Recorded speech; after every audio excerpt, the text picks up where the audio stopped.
Non, les terres rares ne font pas partie de la composition des batteries des véhicules électriques. Il faut s'enlever ça de la tête, c'est une fake news relayée par les pétroliers. Aujourd'hui, les terres rares, qui ne sont d'ailleurs pas si rares que ça, sont surtout utilisées dans les catalyseurs des produits pétroliers et dans les pots catalytiques des voitures thermiques.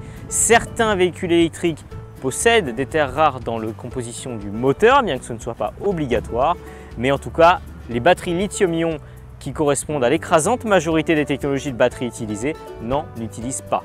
Qu'est-ce qu'on a comme composant dans la batterie du véhicule électrique? Tout d'abord, on a du lithium, qui est un métal qui est abondant sur Terre et dont l'extraction n'est pas plus compliquée que celle du fer.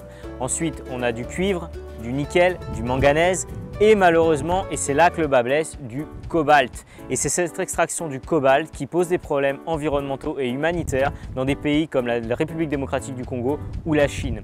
Heureusement, les progrès dans le domaine des véhicules électriques et des batteries est très important et Tesla a déjà annoncé des batteries sans cobalt d'ici 2 ans en 2022. Combien de temps va durer la batterie d'un véhicule comme celui-ci?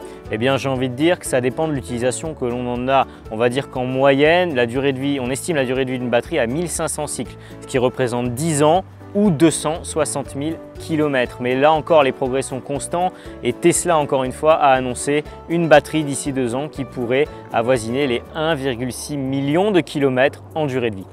C'est recycler les batteries? Eh bien oui, on estime que dans le monde, on recycle environ 65% de la batterie et même chez certains constructeurs comme le constructeur français Renault, ce chiffre monte jusqu'à 85% et il est appelé à croître aussi dans les prochaines années. Mais avant d'en arriver là, les batteries peuvent servir à autre chose, notamment en tampon de stockage pour les énergies renouvelables intermittentes en créant des fermes de stockage dédiées pour les éoliennes et les panneaux solaires.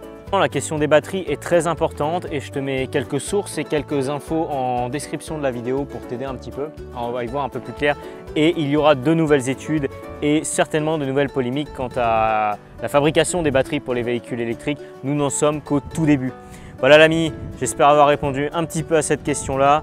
Je te dis à plus tard pour une prochaine question. Ciao!